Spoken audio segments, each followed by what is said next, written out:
Alright, we got a banger from 100. How strong is Thragg? Spoilers if you have only watched the show, because there's no way you could talk about Thragg without basically spoiling a lot. I'm gonna leave it at that, so jump into this at your own risk. But basically, for a comparison, if you know anything about Dragon Ball Z, Thragg is pretty similar to Broly in the storytelling aspect in terms of like his genetic potential. So the way Broly is like a peak genetic Saiyan, Thragg is a peak genetic Viltrumite. But let's get into what bro gotta say. In the Invincible universe, there are all sorts of different planets and powerful species, but at the pinnacle of them all lies the Viltrumites. These are a highly advanced alien race of extremely powerful humanoids who reside on planet Viltrum. They only seek to expand their universal empire by conquering every single planet in the universe. They are known and feared across the galaxy as merciless monsters, blessed with unstoppable power and advanced technology. One Viltrum is usually enough to conquer an entire planet alone. Strength, honor, and glory are everything to these people, but there's one who stands head and shoulders above the rest. One with so much power that all others are no more than ants to him. This Viltrumite is Grand Regent Thragg, and in this video, I intend to give you all a pretty good understanding of how powerful this Viltrumite is in the context of the story. If you enjoy content such as this, let me know by leaving a like and subscribe, as this is something completely new for the channel.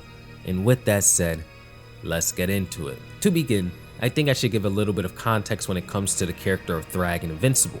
This man is a prodigy amongst prodigies. He was trained in every single form of combat since the moment he was born, and he was bred with the sole purpose of being the ultimate Viltrumite warrior.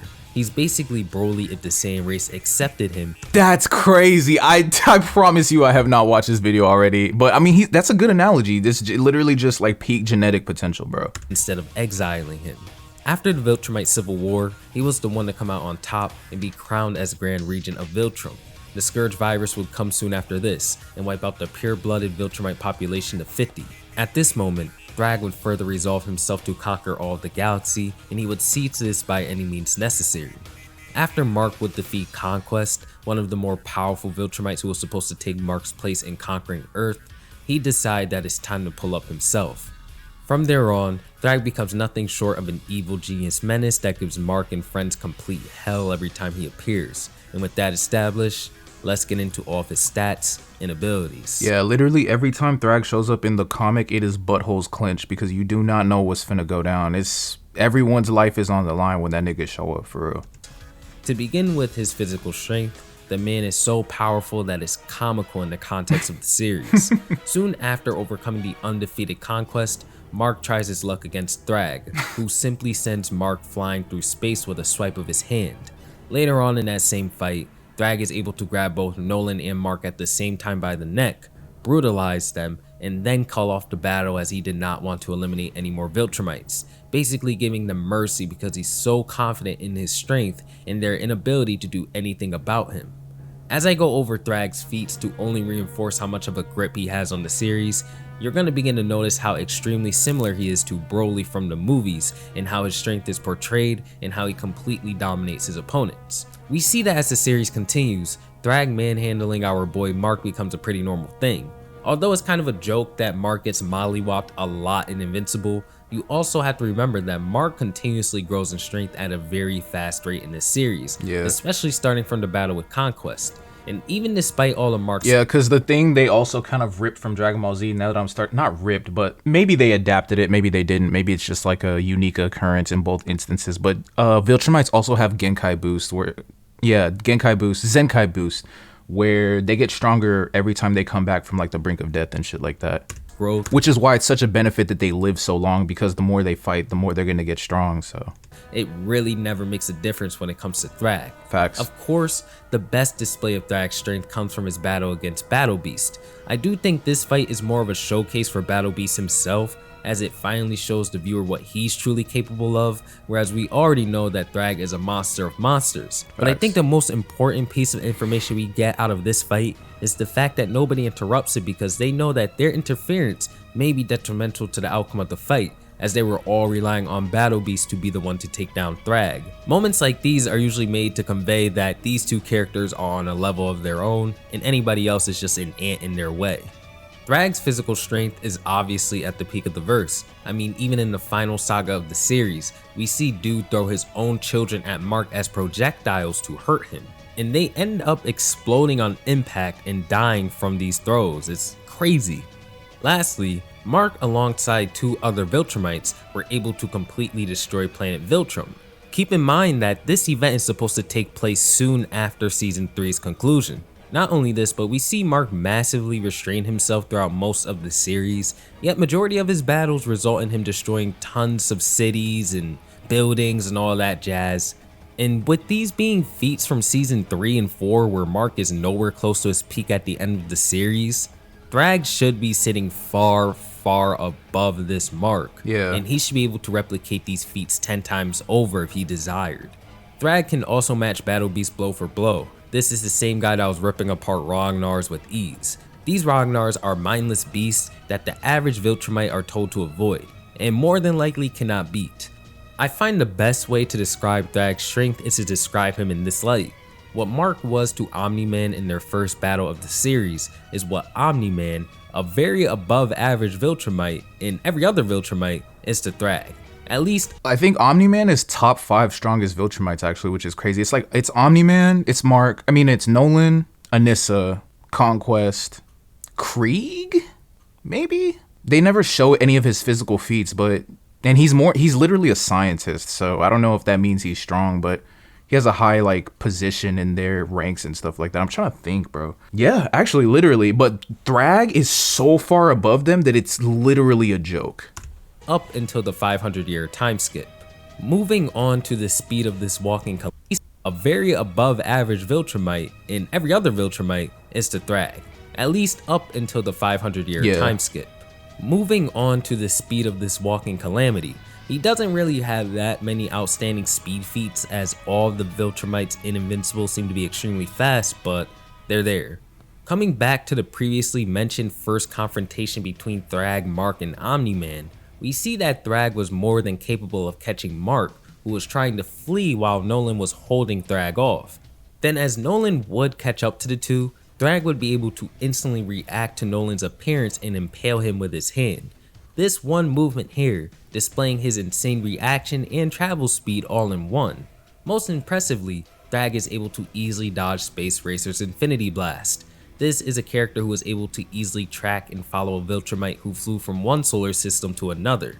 This is certainly an above the speed of light feat, judging from the fact that this seemed to be a pretty fast event in the series. Thragg and Space Racer would have a confrontation later, and we would see that in their battle, Thragg was able to easily evade and catch up to Space Racer while being on a non-linear path of movement in order to dodge his attacks. This indicates that he's more than likely up there in speed. Space Racer himself even confirms that he cannot keep up with the speed of Battle Beast in Thragg's battle anyway. When it comes to the speed of Thragg, people can throw around calcs all day, but he's easily above the speed of light, and you can even say that he's massively beyond the speed of light due to this one feat here. When Mark and Nolan would first conclude their battle on Earth, it would end with Nolan retreating and leaving to the Virgo supercluster galaxy, which is where that planet with those bug people were. We don't know the exact distance between this galaxy and Earth's in the Invincible universe, so we'll just use the closest galaxy we have to our own in the real world to make a lowball guess. This being the Canis Major Dwarf galaxy that is 25,000 light years away from our own galaxy, the Milky Way. For those who don't know, light years are the amount of years it would take for light to reach a certain distance, and it took Nolan a week to reach this planet. Now keep in mind, we were just guessing with a lowball. This Virgo supercluster galaxy mentioned in the Invincible databooks could be much farther from the Milky Way than expected, as this is a fictional series. Coming back to Thragg, we see that he is more than able to blitz, and essentially fight this same guy in Invincible at the same time. Now we only have Thragg in the comics, and it's pretty rare for characters to move at massively faster than light speeds in the show, but this is just me sharing my calculations and where I think Thragg is at in terms of speed. Of course, when it comes to the durability of Thragg, it matches up to his speed and strength. But I think the author was just using Thragg's durability to flex how strong he was compared to everybody, because majority of the attacks he takes in the series, he's no-selling them. For example, A decently powerful character named Dinosaurus would rip his own hands off after trying to hurt Thragg. Then he tried to chomp him, but all of his teeth shattered on Thragg's skin. Even Nolan, Omni-Man himself, would crush his own hand trying to punch Thragg in the head.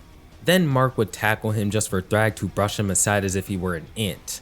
We don't really see Thragg take much damage from the heroes through the entire series. It's literally goofy how strong he is. Unless he allows it, at least up until the penultimate arc of the story, where Mark literally has to dive Thragg into a sun in order to burn him alive as they battle. And with the support of other characters, Mark manages to outlast Thragg in the sun, but barely. The fact that this is what was required for Thragg to be defeated is a testament of his strength. Even when battling against his equal Battle Beast, the two were able to withstand multiple fatal blows from one another in a battle that lasted multiple days. As previously mentioned, Thragg is tussling with characters who have shown the ability to destroy planets with their strength alone, and usually overpowering them with ease. I'm pretty sure that his durability is at least on the planet level as well. It's just pretty hard to tell, as it was rare for Thragg to be hurt by anybody in the first place. But the best we can do is see what far weaker characters have been able to withstand and then just apply it to Thragg. On top of all this, remember that Viltrumites have the ability to withstand tons of punishment and continue fighting despite the circumstances. Now apply this to Thragg, who's essentially a superhuman amongst the Viltrumites. We would eventually see the limits of what Thragg can withstand, as after his battle against Battle Beast, he would pass out, and it would be implied that he more than likely wouldn't have survived this encounter had he not been rescued by the Thraxans.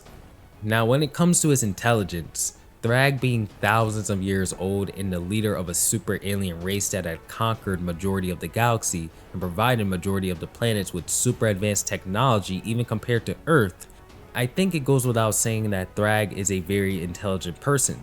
But we see throughout the story that Thragg is one of those characters who's so intelligent that he can even make a mockery of the story itself at times. He always has some sort of plan no matter how bad things are, and this plan tends to go in his way.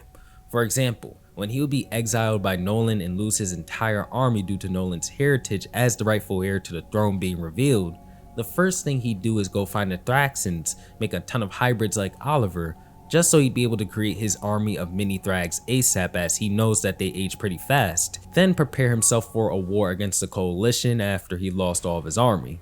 His intelligence also seems to be the reason he came out on top against Battle Beast, because we see that he took advantage of Battle Beast's self-inflicted wound at the very end of their battle, as he has some stuff wrapped around his hand. I have to be a little safe for YouTube. This also shows that he will do anything to win. He's no robot or ancient. Yeah, and that's literally actually the only reason he loses, is literally because he ended up betraying his own children, and then some of the strongest amongst his children ended up flipping sides, and that's what barely turned the tide so that the good guys could win. Like literally, bro was too strong and too ruthless for his own good. Levy, but just know that when Thragg's gotta move tact, he certainly will. Moving past the foundational stats of the character that display his dominance over the majority of the story, I just want to point out a couple of extra abilities and ridiculous things he's done. For example, Thragg, when entering his final battle, would walk out with 2 Ragnars on leashes and use them as weapons. The way he did this was by swinging them toward his opponents so they would maul anybody that got close enough, and it was actually working. You can see that he actually caught bodies with this nonsense. And just to remind you, these Ragnar were so dangerous that the Viltrumite Empire wanted nothing to do with them, and this guy has them on leashes. You can really tell that the author was just having fun writing this character back then. Thragg also has an indomitable will. He's possibly the only character I've seen compared to Yuji Itadori from Jujutsu Kaisen when it comes to this. Literally nothing but death can stop the man from achieving his goal. Even being stuck in the sun for a prolonged period of time wasn't gonna stop him. Thragg is a character who's only shown a brief yet undeniable run of absolute dominance since his introduction in the late story of Invincible. I'm going to briefly go over all of his battles in the series to reinforce this. Thragg makes his first appearance in one of many fights against Mark in the Heroes in Space. He manages to destroy Oliver, Mark, Nolan, Battle Beast, and Thetis all in sequence. Then goes on to spare everybody but Thetis, as he wants all Viltrumites to be a part of the Empire, enemy or not. Soon after this, Thragg comes to offer Mark a truce. This moment includes Mark socking Thragg in the chin, to which Thragg just eats the hit and tells Mark it's useless, you can't do anything to me, just stop. Remember, this is the same Mark who had defeated Conquest, one of history's most powerful Viltrumites. Thragg's next battle in the timeline has him fighting the previously mentioned Dinosaurus, and where Dinosaurus does everything possible to hurt the Viltrumite, but only hurts himself. Then soon after, Which is crazy because Dinosaurus was putting hands on an Invincible that had already beat Conquest. So it's just like, bruh, how much stronger is, like, it's orders of magnitude more strong than literally anyone else in the series. This shit is crazy. After this, Thragg finds Nolan enjoying time with his wife and begins to beat him down. This is because he had recently found out about Nolan's heritage as the ruler of the Viltrum Empire, and he wanted to get rid of Nolan before anybody else would find out. Nolan doesn't fight here at all, as he's trying to be peaceful, and anyways, other Viltrumites do intervene and they find out about Nolan's heritage, causing them to jump Thragg and beat him down. Thragg wasn't really fighting back against the other Viltrumites either. It's a bit of a nothing burger event when it comes to gauging his strength, but I've been on YouTube for a while now and I know people are gonna be mad and upset that I didn't mention this. After all the Viltrumites beat down Thragg, Nolan exiles him and he goes on to conquer the Thraxan planet, making up. They put some licks on him, but I think the reason they were able to do that and Thragg didn't like absolutely decimate them, because I think he could have, was because like Thragg really didn't want to kill any more pure-blooded Viltrumites for sure. Which is interesting because later he starts killing his half-breed Viltrumite children, but like, I don't know. It's interesting. I think at that point he had kind of snapped because it was post-Battle Beast, so I think he was just like, man, fuck it. A bunch of children there. But before this happens, he comes across Battle Beast, who was tasked with the elimination of Thragg himself, and this results in them engaging in the ultimate battle between two unstoppable titans. But they're interrupted by a pack of the most feral and powerful specimen in the universe, the Ragnar.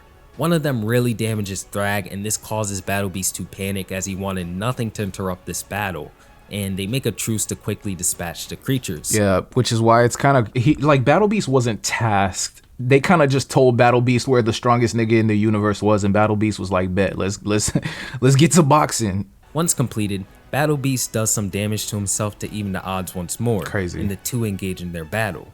This battle spans days, is a heavily destructive back and forth that puts the planet in jeopardy. Everything around them is destroyed as they fight with everything they have. We eventually see that Battle Beast is the loser of the battle, with the fight being so close that Thragg almost succumbed to his injuries, and the next time we see him, he's wearing Battle Beast's hide as a cape. Due to Battle Beast pushing Crazy. Thragg as far as he did, Thragg was more than likely able to gain a huge power boost from this event, making him more powerful than he already was. I didn't even consider that. Like, Mark beat a Thragg that had a Zenkai boost from beating Battle Beast. That's crazy. Like, Mark is a dog at the end of the series. It's just crazy how much stronger Mark gets. It's crazy. 5 years pass in the story, and Thragg is on standby developing his new Viltrumite army. As of now, they're adolescents and they're quite powerful as they are as children, so they begin to make their move. Thragg himself doesn't make a move until he locates Mark and storms his home alongside his two children, Onan and Ursal. As his two children keep Mark and Eve busy, Thragg is able to get his hands on Mark's child in order to eliminate her. This is when an adult Oliver comes in to save her, only for Thragg to take his life with one attack and brush him aside as if he were nothing. Soon after Mark and Eve catch up to Thragg, Thragg manages to defeat Mark quite easily and end their battle by ripping him in half, leaving him and calling it a day. This moment sets up the final battle between Mark and Thragg, as at this point, Mark understands that Thragg can no longer be left unchecked and peace is not an option. The final battle starts as Nolan declares Thragg to be his target in the war, but this battle comes to an end extremely fast as even Nolan cannot hurt Thragg anymore. Thragg has become so powerful that the fist of the all-powerful Omni-Man shatters upon hitting Thragg's head.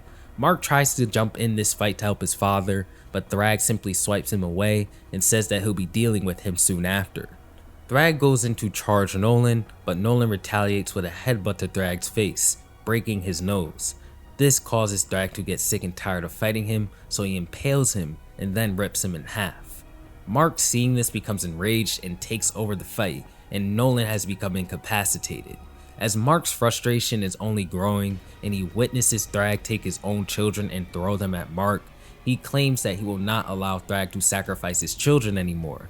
Something that's interesting about Mark is that he has these like weird mental blocks that he has to get through to get to like his actual true strength. Something I hope that the show will do that the comic did not do is maybe have a reason for that. Like maybe because he's half human, he has like adrenaline that allows him to keep, you know, unlocking new levels of potential. Whereas like Viltrumites already start at like peak potential because they don't have adrenaline or something like that. And so Mark has to keep, you know, producing adrenaline and then have his kidneys or his adrenal glands injected into his bloodstream. And then he gets like more and more ability to unlock his deeper potential as he gets more triggered by the fight or something like that. Cause it's not really explained why Mark has to see traumatic stuff or go through like emotional turmoil in order to reach his peak potential. And it would be cool if the show could like go in depth with that. So he grabs him and plummets the both of them toward the sun. This is the final stage of their battle. The two begin to fight in a star, as Mark gives it his all to keep Thragg in the battlefield and sacrifice himself for everyone's sake. As Mark was about to give out, he'd be supplied with armor from Robot to continue fighting Thragg in the sun. And this, plus the fact that Eve gave Mark a boost in strength before the battle, is what would allow Mark to keep Thragg here long enough for him to perish. Not before Mark would also pass out himself, although he'd be saved by Alan at the very end of it all. This ending Thragg's story and displaying how much of a menace he truly was to our heroes. Thragg is not the final villain of Invincible, but he might as well have been. He was a dominating force, a villain that controls the narrative, and a one-of-a-kind antagonist. He pretty much was the last villain, to be honest. That's rarely seen nowadays. When it comes down to it, Thragg is certainly one of the most powerful characters in the series, but there are two with a clear and easy case of sitting above him. Although this is after a 500-year time skip. I think I know who he's talking about, yeah. So with that said, Thragg is clearly a top 3 character of the series, but for the vast majority of it, he's number 1. If you enjoyed the video, thank you guys so much for watching, and I hope to catch you on the next one. Peace out. Yeah, I'm not gonna lie, that man Thragg is a dog. There are some actually other good, well-written villains in the show, like Robot, Alan. Yeah, it's a lot of cool villains, but I think Thragg really takes it. I don't really want to spoil too much, even though like if you watch this whole video, bro, like if you're looking at stuff like this right now about Invincible, you literally don't care about spoilers. So like it's a lot of villains. Like Mark's own son actually makes out to be a pretty interesting villain as well. Anissa in her own right is pretty damn villainous. That was a dope video. Let me know what you think down in the comment section below. Like and subscribe for more, and I'll see you in the next one. Peace.